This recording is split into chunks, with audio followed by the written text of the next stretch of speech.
চুরির টাকা মালিককে ফেরত দিব কিভাবে তিনি ফেরত দিতে চাচ্ছেন?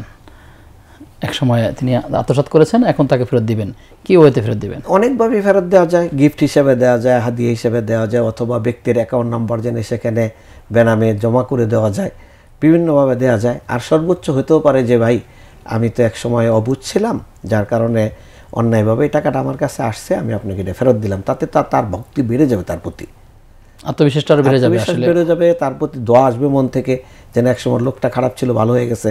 দ্বিতীয়ত আমার হকটা আমাকে বুঝাই দিয়েছে।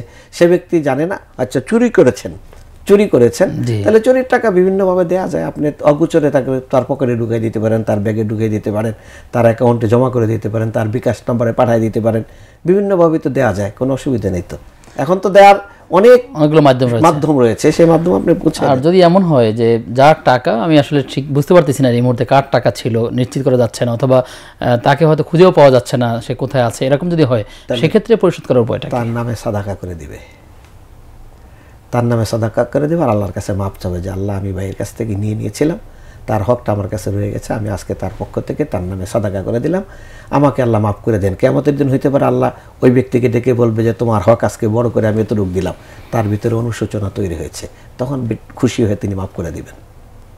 অনেক ওই আছে, কেউ চাইলে আসলে সে দিতে পারে, অবশ্যই চাইলে। আল্লাহ তাআলা আমাদেরকে দিনগুলো বোঝার তৌফিক দান করুন।